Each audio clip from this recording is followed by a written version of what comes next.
Welcome to a world where stories are not only told but deeply felt, where every word is a thread weaving the tapestry of imagination. At times, these stories bring light. At other times, they lead us into the deepest darkness. Today, I will guide you into one such tale, a story of horror, relentless pursuit, and a mystery that haunted an entire city. If you find yourself drawn to these words, if you crave to explore the darkest corners of the criminal mind and the resilience of the human spirit, make sure to subscribe to our channel right now so you won't miss any chapter of the gripping stories we're about to bring you. Your support is the driving force that allows us to continue weaving the most unforgettable epics and tragedies. Now, turn off the lights, settle into your seat, and prepare for a story that will haunt you long after the final page is turned. This is not just a story. This is an experience. The city of Viridian always hummed with a restless energy, a sprawling metropolis that never truly slept. Its skyscrapers pierced the perpetually hazy sky, monuments to ambition and industry. But beneath the polished veneer of commerce and culture, a shadow was beginning to stretch, long and cold, across its unsuspecting inhabitants. It started subtly, almost imperceptibly, a faint tremor that would soon erupt into a full-blown earthquake of terror. Detective Sarah Harding, a woman whose sharp intellect was often masked by a weary, world-worn gaze, was poring over a cold coffee at her desk in the Viridian City Police Department's Homicide Division. The fluorescent lights hummed a familiar, monotonous tune, reflecting off the stacks of paperwork that constituted her daily battle. A former star detective in Chicago, she had moved back to her hometown of Viridian a year prior, seeking a quieter pace, a chance to outrun the ghosts of a particularly brutal case that had left scars deeper than any physical wound. Viridian, she had hoped, would offer that peace. Today, however, that hope felt like a cruel joke. The first call came in just after midnight, a routine welfare check gone horribly wrong. An elderly woman, Mrs. Eleanor Vance, known for her meticulously kept rose garden and her even more meticulously kept schedule, hadn't answered her phone for 2 days. Her niece, concerned, had called the authorities. Detective Harding and her partner, the perpetually upbeat and pragmatic Detective Marcus Miller, arrived at the quiet suburban street lined with identical 2-story houses. The air was still, thick with the scent of damp earth and blooming hydrangeas. A single patrol car idled at the curb, its blue and red lights casting a macabre, pulsing glow on the neat lawn of Mrs. Vance's house. "Quiet for a Tuesday," Miller observed, already reaching for his gloves. His easygoing demeanor was a deliberate counterpoint to Harding's more intense approach, a partnership forged in countless hours of shared grief and grim discoveries. "Too quiet," Harding muttered, her eyes scanning the house. No forced entry, no broken windows. The front door was ajar, pulled back by a uniformed officer.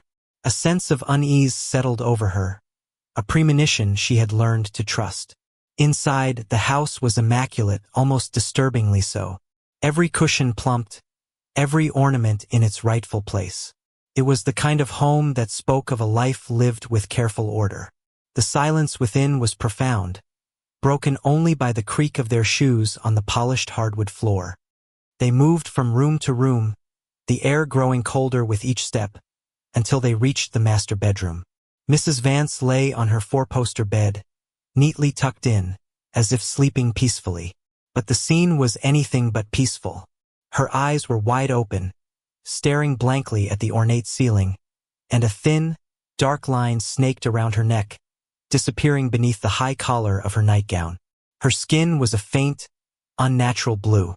"No signs of struggle," Miller said, his voice dropping to a somber whisper. "She looks posed." Harding knelt by the bed, her gaze fixed on the subtle details. There was no disarray, no sign of a forced entry, no valuables missing from the bedside table. It was almost clinical. She reached out, her gloved fingers gently parting the fabric of Mrs. Vance's nightgown. Beneath it, a single, intricately woven knot made of thin, dark silk was tied around her throat. It wasn't a crude garrote. It was a work of unsettling artistry. The knot was complex, almost decorative, yet impossibly tight. "A signature," Harding breathed, a shiver running down her spine despite the stifling heat of the room. This wasn't a robbery gone wrong. This wasn't a crime of passion. This was something far more sinister. Call forensics, and I want every single loose end in this neighborhood checked. Every dog walker, every mail carrier, every kid who delivers papers. Every single detail. The following week, the city held its breath as Mrs. Vance's death was officially ruled a homicide. The medical examiner confirmed strangulation, the unique not leaving a distinct pattern of ligature marks. But the news was quickly overshadowed by the discovery of a second victim. Mr. Arthur Jenkins, a reclusive retired librarian who lived across town in a modest apartment building, was found by his superintendent after neighbors complained about a foul odor. Like Mrs. Vance, Mr. Jenkins was found in his own bed, meticulously arranged, his face placid in death. And like Mrs. Vance, a similar, dark silk knot adorned his throat. The pattern was identical. The chilling precision sent a jolt through the police department. Two victims, disparate demographics, opposite sides of the city, no connection, no forced entry, no valuables taken. Captain David Thorne, a man whose patience was as thin as his hairline, barked during the first full task force meeting. And this damn knot. What are we looking at, Harding? Harding stood before a whiteboard covered in evidence photos and speculative timelines. We're looking at a meticulous, highly organized individual, Captain. Someone who gains entry without force, potentially by deception. Someone who takes their time not just in the act, but in the presentation of the body. The lack of struggle suggests either incapacitation or the victims were caught completely off guard. The knot is key. It's not just a means to an end. It's a statement. A calling card. Detective Miller clicked through slides, showing enlarged images of the intricate knot. Our preliminary analysis shows it's a variation of a Turk's head knot, common in sailing or decorative macrame. But this one has specific, almost unique twists. It's dark, high-quality silk, not easily traced. FBI Special Agent Thomas Riley, a renowned profiler with a reputation for both brilliance and an unervingly calm demeanor, had flown in from Quantico that morning. He listened intently, his piercing blue eyes absorbing every detail. The signature is paramount here. It suggests a killer who values control, precision, and perhaps artistry. The posing of the bodies, the lack of struggle, the lack of forensic evidence beyond the ligature marks themselves at all points to an individual who is deeply disturbed, but also highly intelligent and careful. The choice of victims, seemingly random, is a deliberate act to amplify fear and confusion. They're weaving a web, Detective Harding. The Night Weaver, a junior detective murmured, and the name, chilling in its simplicity, seemed to stick. The city of Viridian, once vibrant and bustling, began to shrink under the weight of an invisible threat. A collective paranoia settled in. Doors were double-locked, windows remained shut, and the once lively streets grew eerily quiet after dusk. News channels ran endless loops of the few available details, sensationalizing the lack of clues, the baffling nature of the crimes. Parents kept their children indoors, and elderly residents, once trusting, now viewed every stranger with suspicion. Harding felt the pressure mounting, a familiar gnawing dread in her gut. She had seen this before, the way a city could unravel under the grip of fear. It mirrored her past case, the one that had chased her to Viridian. This killer, the Night Weaver, was different, more elusive, more unervingly quiet. "We need a break, Harding," Captain Thorne said, rubbing his temples during another late-night meeting. "Public confidence is eroding. The mayor is on my back. We have nothing. No witnesses, no CCTV, no forced entry, no DNA, no prints apart from the victims. It's like he just materializes and dematerializes." "He's good, Captain," Harding conceded, studying a map dotted with the two victim locations, seemingly at random. "But no one is perfect. He's made mistakes, or he will. We just haven't found them yet." She traced a finger across the map, her mind racing. "The knots. We need to find the source of that silk, that specific weave. And the method of entry. He's not a ghost. He's human. He has to get in somehow. Days turned into weeks, and the terror intensified. A third victim, a young, aspiring artist named Clara Rodriguez, was found in her loft apartment in the Arts District.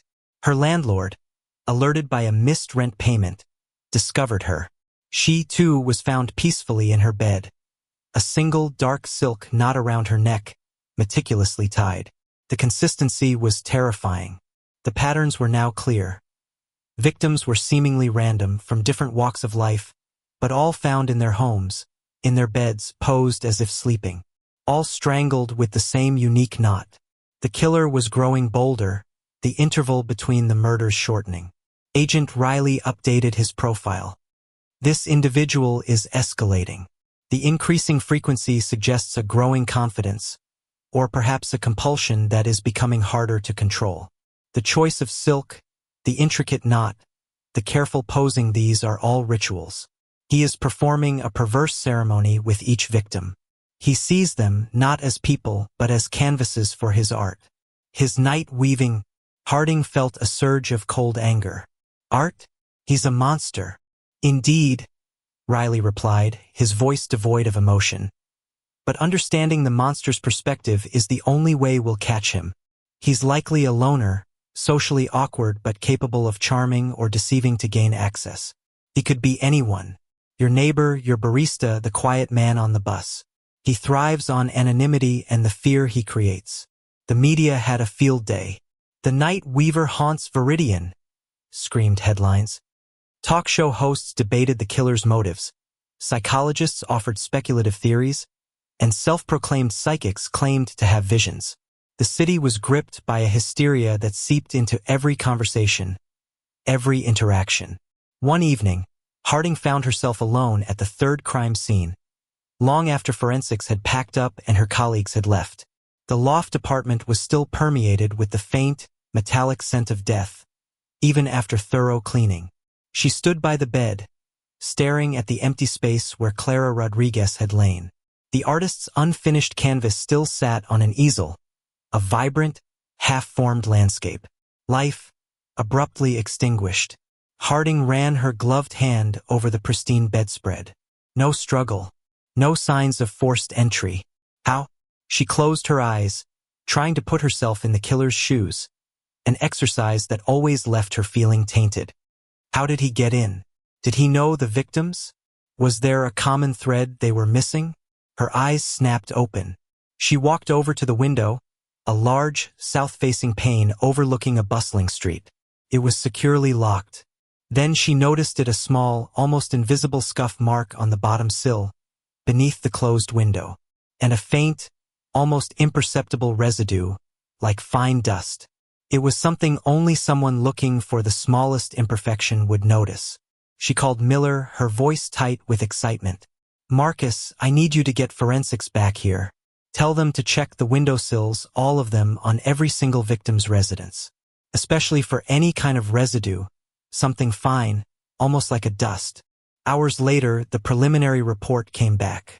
A microscopic trace of a unique, ultrafine dust, almost like pollen, but not organic, was found on the windowsills of all three victims' homes.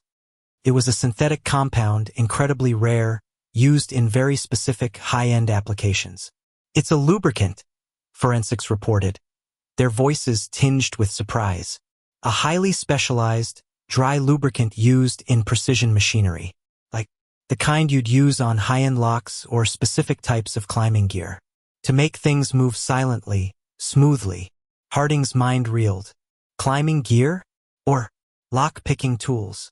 A new picture began to form, chilling in its clarity. The Night Weaver wasn't just charming his way in, or finding unlocked doors. He was a phantom, an expert at silent entry, a master of deception and precision. He wasn't just weaving knots. He was weaving his way into their lives, their homes, their deepest fears. The threads of fear were tightening around Viridian, and Sarah Harding knew, with a dreadful certainty, that this was only the beginning. The Night Weaver had barely begun his ghastly tapestry. The discovery of the specialized lubricant ignited a fresh wave of activity within the Viridian Police Department, transforming their investigation from a frustrating standstill into a frantic, high-stakes scramble. The Night Weaver, it turned out, wasn't a spectral presence, but a highly skilled infiltrator. The dry lubricant was traced to a handful of high-end lockpicking tool manufacturers and, more curiously, to a specialized workshop known for custom climbing equipment and urban free-running gear. This new lead, while tantalizing, broadened the suspect pool in an alarming way, encompassing a spectrum from professional thieves to extreme sports enthusiasts. Detective Sarah Harding, operating on a few hours of sleep and an endless supply of lukewarm coffee, found herself sketching patterns on a map of Viridian. The 3 victim locations now had a common thread. Not just the mysterious entry, but the subtle, almost artistic precision of the crime. She imagined the killer moving like smoke, silent and unseen, his tools allowing him entry into the most secure homes without a trace. "So, he's a ghost with a toolbox," Detective Marcus Miller grumbled, leaning over her shoulder, a fresh bruise blooming on his cheek from a poorly aimed punch he'd taken during a bar fight bust the night before. "Great, that narrows it down to, what, half the city?" "No, Marcus," Harding corrected, tapping her pen on the map. "It narrows it down.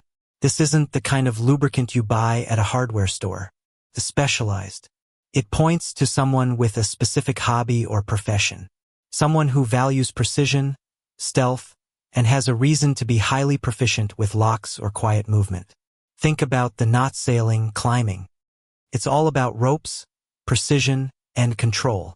FBI agent Thomas Riley, who had virtually moved into the Viridian precinct, nodded slowly, his analytical mind already spinning theories. "The profile evolves. We're looking for someone who is methodical, perhaps obsessive. The silent entry, the detailed knots, the posing of the bodies, it's all part of a ritual. This isn't a quick thrill. It's a carefully orchestrated act.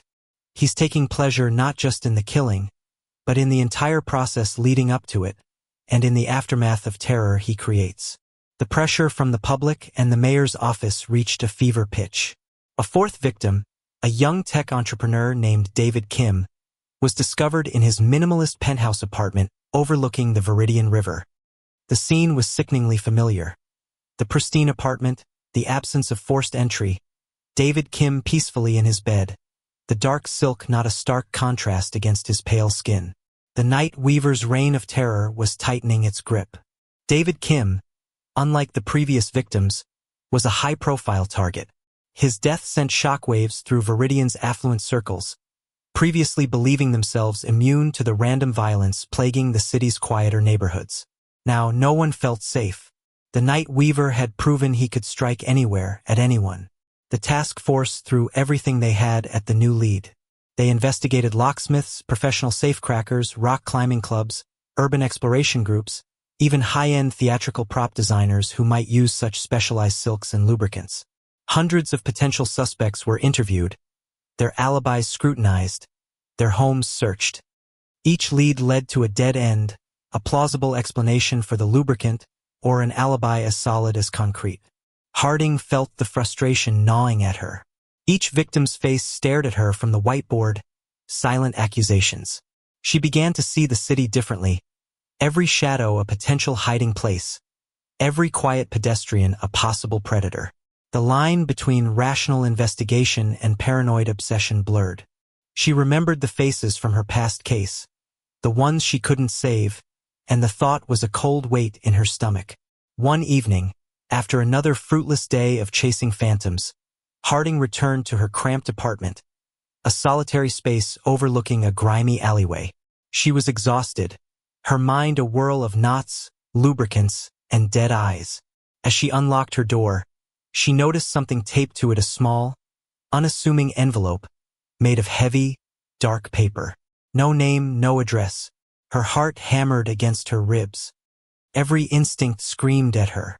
She pulled out her service weapon, her hand trembling slightly as she scanned the empty hallway, the flickering fluorescent light. Had he been here? Was this a trap? Cautiously, she peeled the envelope off the door, careful not to disturb any potential prints. Inside, nestled on a bed of dark silk threads, was a small, intricately tied miniature, not a perfect replica of the ones found around the victims' necks, but no bigger than her thumbnail. And beneath it, a single, elegantly calligraphed word, Watcher. A cold dread spread through her, more chilling than any fear she had felt before. He knew her. He knew where she lived. He was watching her. It wasn't just a crime. It was a personal challenge, a taunt. He had woven himself into her life. She immediately called Miller and Riley, her voice tight with a mixture of terror and white-hot fury. The apartment was swarmed with forensics, but again, nothing. No prints, no witnesses, no CCTV. The envelope was pristine, wiped clean. The killer had moved like a ghost, leaving only his chilling message. "This changes everything," Riley said, his calm exterior cracking slightly. He's no longer content with just the fear of the city. He's taunting the lead investigator directly. He wants a connection, a relationship. This is a game to him, and he just moved his piece. Harding's focus sharpened. The fear transformed into a fierce resolve. Then we play his game. What does Watcher mean to him? Is he watching me specifically? Or is he watching the entire investigation? Does he crave recognition? Is he close? The incident at Harding's apartment sent a ripple of alarm through the task force. They knew they were up against someone brilliant, someone who derived perverse pleasure from the cat-and-mouse game. The psychological warfare had begun. Riley worked tirelessly, updating the profile with new layers of detail. He's likely someone who feels overlooked, unseen, in his everyday life. This gives him power, control. The Watcher note confirms his need to observe, to be superior. He finds validation in the chaos he creates and in the terror of his pursuers. He enjoys being underestimated. The media, of course, got wind of the note, though the VCPD officially denied any direct communication. Speculation ran wild. "The Night Weaver's Challenge," screamed headlines. Public fear escalated to near panic. Schools closed early, businesses struggled, and the city felt like a ghost town after dark. Vigilante groups even began to form, adding another layer of danger and chaos to the already volatile situation. Desperate for a break, Harding and Miller revisited every single detail, every interview, every piece of evidence. They brought in experts on linguistics to analyze the single word, Watcher. They consulted with psychologists specializing in serial killers and their communication patterns. Nothing. The Night Weaver remained an enigma, his threads tightening around their minds, their city. Then, a small, almost accidental discovery by a junior forensic tech reviewing hours of surveillance footage from a bus stop near Clara Rodriguez's apartment. A blurry, fleeting image of a man, carrying a large, nondescript bag, walking past the bus stop the night Clara was murdered. What caught the tech's eye was the way he moved with an unnatural grace, almost too fluid, his steps making no sound on the pavement. And briefly, as he adjusted his bag, a glimpse of something dark and silken peeking out. The image was too low resolution to make out facial features, but the silhouette, the posture, the almost ethereal movement, it resonated with the profile of someone who moved with stealth and precision. It was a sliver of a lead, but it was something. He wears dark clothing, moves silently, carries a bag that could contain his tools and his trophies, the silk knots he prepares. Harding mused, staring at the grainy image on the monitor. He's aware of his surroundings, but confident in his anonymity. Riley zoomed in on the bag. Look at the way he carries it. It's not slung carelessly. It's held with purpose. And the posture. Notice the slight forward lean, the almost acrobatic lightness in his step. This isn't just someone walking. This is someone skilled in movement. The breakthrough was still minuscule, but it provided a direction. They began to cross-reference the physical description, however vague, with everyone interviewed, every person who might fit the profile. The list was still long, but it was no longer infinite. Just as a glimmer of hope appeared, the Night Weaver struck again. This time, the victim was Thomas Finch, a respected history professor at Viridian University. And this time, the killer left a more elaborate message. Professor Finch was found in his study, not his bedroom. He was seated at his desk, his hands carefully folded on top of an open book about ancient knots and their cultural significance. Around his neck, the familiar dark silk knot, tied with sickening perfection, and placed prominently on the open book, a small handwritten note, this time in elegant, almost calligraphic script. The weaver sees all threads. Do you see mine, detective? The message was a direct challenge, a psychological blow aimed squarely at Harding. He wasn't just a watcher. He was an active participant in their struggle, mocking their efforts, reveling in his perceived intellectual superiority. The choice of the history professor and the book on knots was a deliberate, pointed message, suggesting he was steeped in the history and artistry of his craft. Harding felt a cold fury unlike anything she had experienced. He was playing with them, twisting their minds, turning their city into his personal stage. But in his arrogance, in his need to communicate, he might have finally given them an opening. He wants us to know he's smart, Harding said, her voice low and dangerous, as she stared at the note. He wants us to know he's superior, but more importantly, he wants us to engage with him. He wants us to see his art. She tapped the image of the book. He's hinting at his motivation, his obsession. Ancient knots, their cultural significance. This isn't just about killing. It's about a warped sense of meaning, of legacy. Riley, his face grim, nodded. He's getting bolder, more elaborate. This escalation is both a risk for him and an opportunity for us. He's leaving a breadcrumb trail, a very dangerous one. As Viridian plunged deeper into the Night Weaver's tangled web of fear and manipulation, Sarah Harding knew she was closer than ever to the monster. But she also knew that getting too close could mean becoming just another thread in his horrifying tapestry. The hunt was no longer just a job. It was a desperate, personal battle against a mind as intricate and deadly as the knots he left behind. The next move, she realized, would determine not only the fate of the city but perhaps her own. The Night Weaver's fourth victim, Professor Thomas Finch, and the audacious message left at the scene, plunged Viridian into an even deeper abyss of fear and hysteria. The killer's direct taunt, aimed squarely at Detective Sarah Harding, was now plastered across every news outlet, fueling public outrage and demanding immediate action. The city was on edge, a collective gasp held in its lungs, waiting for the next horrifying breath. Harding, however, felt a strange sense of clarity amidst the chaos. The fear that had gnawed at her after the Watcher note on her door had now hardened into an unyielding resolve. The killer wanted a game. She would play, but she would play to win. The task force, reinvigorated by Harding's focused intensity, pored over the new evidence. The note's calligraphy was meticulously analyzed, compared to handwriting samples from every person of interest. The specific edition of the book on ancient knots was traced, leading them to a handful of rare book dealers and academic libraries in the Viridian area. The synthetic lubricant and high-quality silk were re-examined, with experts now theorizing about a specific subculture that might combine an interest in precision knots, stealthy movement, and potentially a fascination with arcane knowledge. We're looking for someone who is exceptionally intelligent, highly organized, and deeply isolated, Agent Riley reiterated during a late-night briefing. Someone who finds meaning in obscure knowledge and transforms it into a twisted form of self-expression. The choice of Professor Finch, an academic steeped in history and ancient crafts, was a statement. He respects, or perhaps envies, knowledge and chose to communicate through it. Miller, ever the pragmatist, pointed to the burgeoning board of suspects.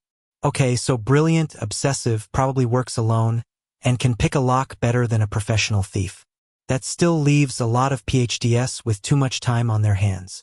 No, Harding said, tapping the profile board. Look at the victimology again.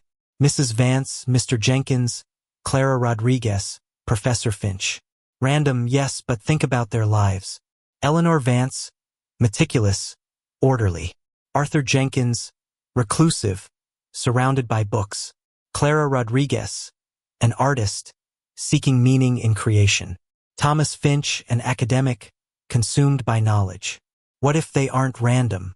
What if he's choosing people who, in some way, reflect or represent aspects of himself or what he aspires to be, or what he despises. Riley's eyes narrowed. An interesting hypothesis.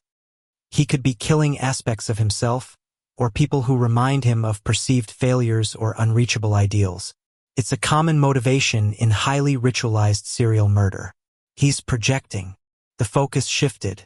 They began to look for individuals within the suspect pool who possessed a complex, multifaceted skill set. A background in fine arts or crafts, for the knots. An interest in history or esotericism, for the note. And skills in stealth or infiltration, for the entry. It was a difficult Venn diagram to complete. Then a break, small but significant. A sharp-eyed librarian at the Viridian University archives, after hearing news reports about Professor Finch's murder and the book, remembered a student who had obsessively researched ancient knots and their uses in various cultures, not just sailing or climbing, but also in rituals and symbolic representations. The student's name was Elias Thorne. Elias Thorne. The name was familiar. Captain Thorne's nephew. Elias was a quiet, unassuming graduate student, a brilliant but socially awkward young man who had once interned at the police department's digital forensics unit. He was known for his sharp mind and his almost reclusive nature. Captain Thorne had even proudly mentioned his nephew's peculiar interest in knot tying at a family picnic a few years prior, a hobby that had struck Harding as quaint at the time. The irony was crushing. The night weaver had been right under their noses.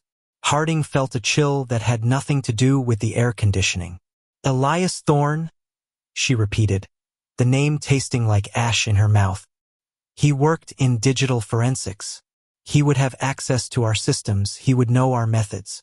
He would know how to cover his tracks. Riley pulled up Elias's old personnel file. Quiet, excellent grades, no disciplinary record. High intelligence, low social engagement.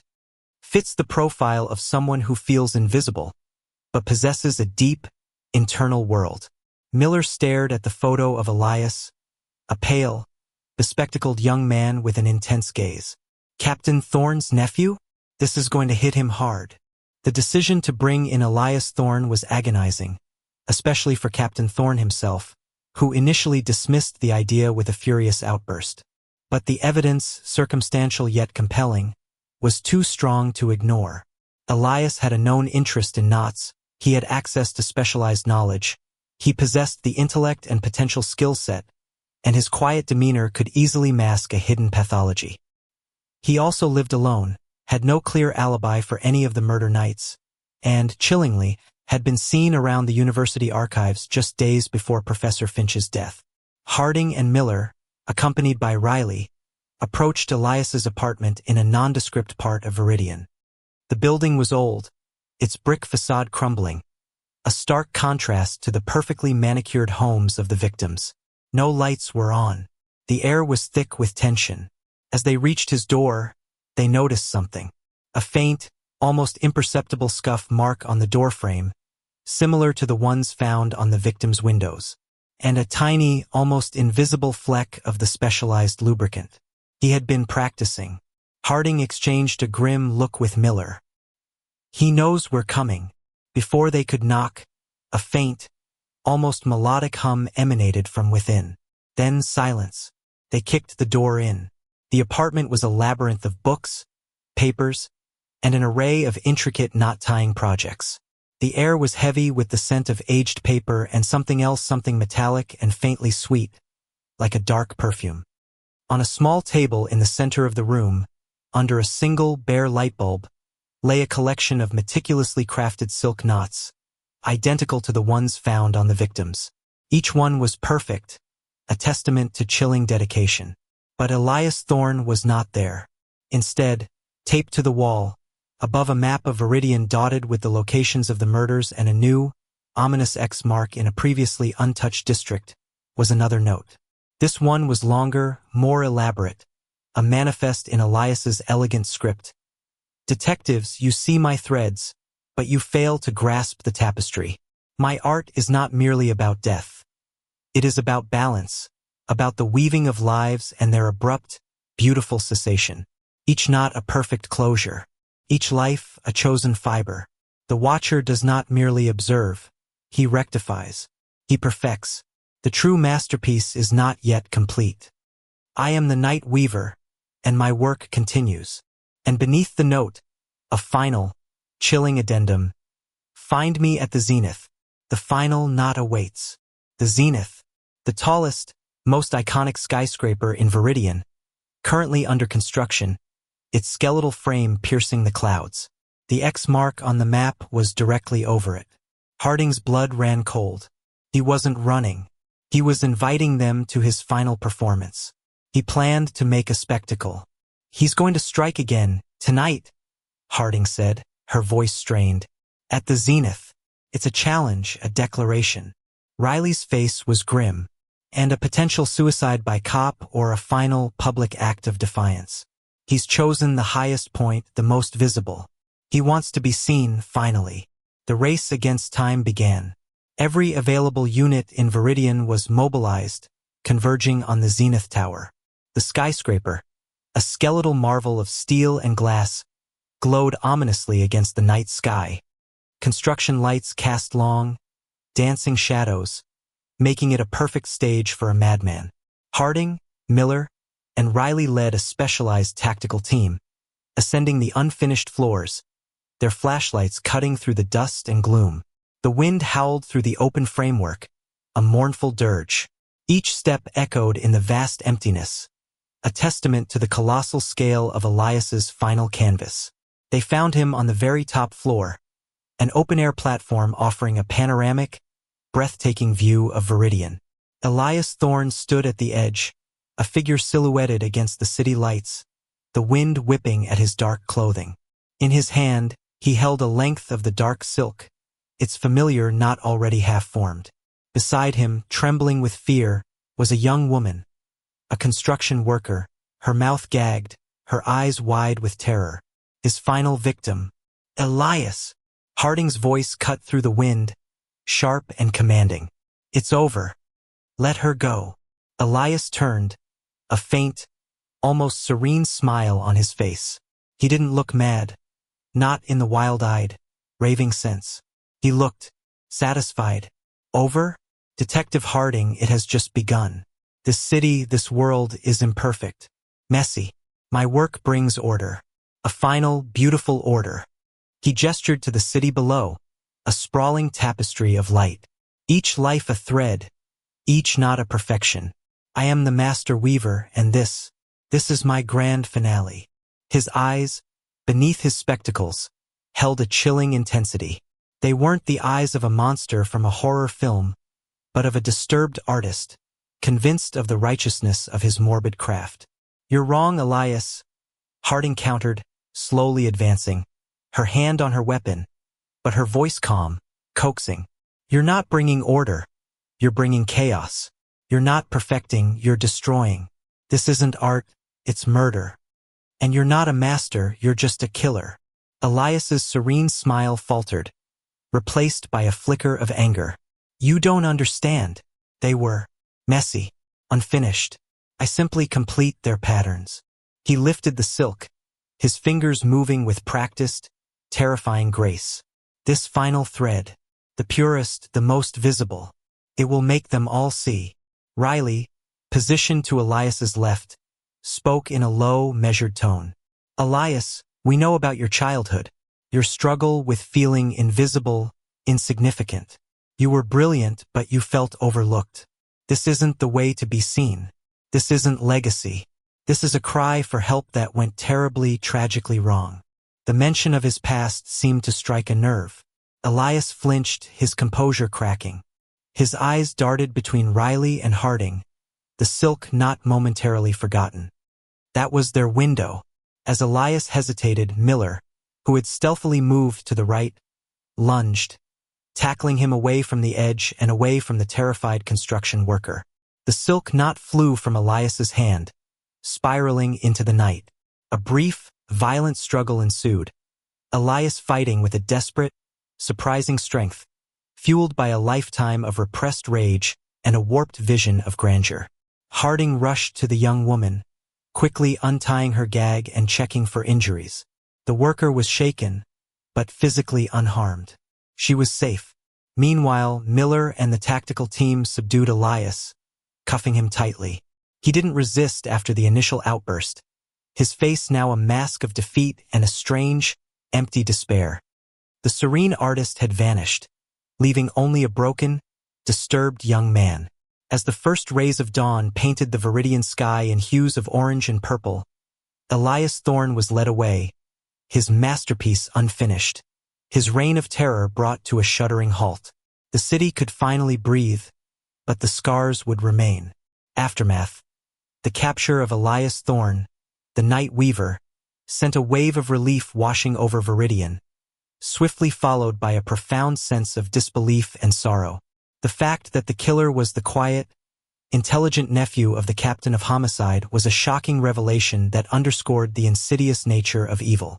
Captain Thorne, devastated and publicly humiliated, resigned a week later. Detective Sarah Harding received accolades, but the victory felt hollow. The faces of the victims, and the chilling emptiness in Elias Thorne's eyes, would haunt her. She understood now that solving a case rarely brought true closure, only a cessation of the immediate threat. The roots of such darkness were often too deep, too tangled, to fully unravel. In the months that followed, Viridian slowly began to heal. Doors were unbarred, children played freely in parks, and the vibrant hum of the city returned. But a subtle change had taken hold. A heightened awareness, a lingering whisper of caution. Everyone had learned that even in the most ordinary faces, in the quietest corners, a monster could be weaving its terrifying threads. Harding continued her work, the ghosts of past cases now joined by the specter of the Night Weaver. She knew the fight against the darkness was endless, a perpetual unraveling of the sinister threads that threatened to bind humanity. But as the sun rose each day over Viridian, she also knew that there were always those who would stand against the shadows, forever vigilant, forever ready to protect the fragile tapestry of life. The Night Weaver was gone, but his story, and the lessons it taught, would forever be woven into the fabric of Viridian's history.